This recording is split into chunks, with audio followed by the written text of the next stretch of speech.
We provide you the platform to turn your dreams into reality. Give wings to your aspirations with KR Mangalam University. Iran और Israel के बीच चल रहे हालात अब और ज्यादा गंभीर हो चुके हैं, क्योंकि इसमें अब अमेरिका भी खुलकर कूद पड़ा है। अमेरिकी राष्ट्रपति डोनाल्ड ट्रंप ने ऐलान किया है कि अमेरिका की वायुसेना ने ईरान के सबसे बड़े 3 परमाणु ठिकानों पर हमला किया है। ये ठिकाने हैं फ्रोडो, नताज, ओमान।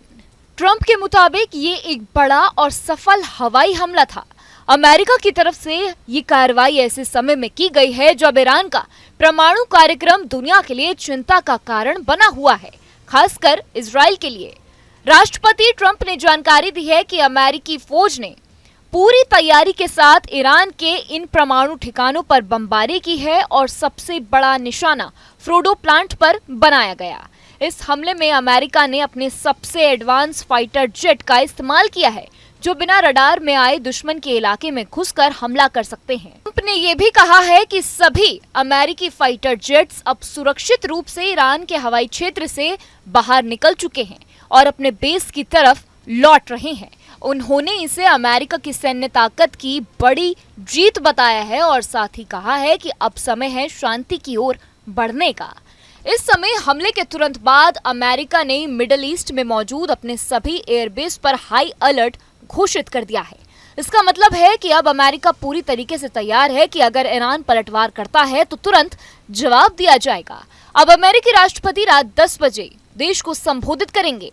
भारत के समय के अनुसार ये संबोधन सुबह 7:30 बजे होना है, जो कि हो चुका है। इस संबोधन में ट्रंप आगे की रणनीति और कुछ इरादों को लेकर साफ तौर पर संदेश दे चुके हैं। जानकारों का कहना है कि ट्रंप ने ये फैसला अचानक नहीं लिया, बल्कि उन्होंने पहले ही 2 हफ्तों का वक्त लिया था ताकि सोच समझकर आगे की कार्रवाई तय की जा सके। उन्होंने खुद कहा था कि 2 हफ्तों में कुछ बड़ा फैसला लिया जाएगा और किसी को पता नहीं चलेगा कि वह क्या होने जा रहा है। इसी दौरान अमेरिका ने अपने B-2 बॉम्बर्स को प्रशांत महासागर में मौजूद स्थित एयरबेस की तरफ भेजा था। माना जा रहा है कि इसी मूवमेंट के जरिए अमेरिका ने इस हमले की तैयारी की थी। फिलहाल ये साफ नहीं हुआ है कि इस हमले में इजराइल की सेना ने कोई हिस्सा लिया है या नहीं, लेकिन ये हमला ऐसे समय में हुआ है जब इजराइल खुद ईरान के परमाणु कार्यक्रम को लेकर बहुत ज्यादा चिंतित है और पहले ही सैन्य अभियान की बात कर रहा था। इस हमले से साफ है कि अब ईरान, इजराइल और अमेरिका तीनों देशों के बीच टकराव और गहरा सकता है, जिससे मिडिल ईस्ट में एक बड़ा युद्ध छिड़ने की आशंका बन गई है।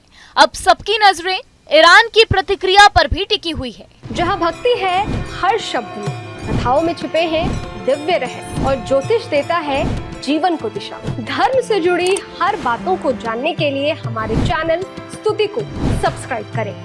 चैनल पर जाने के लिए इस लिंक पर क्लिक करें।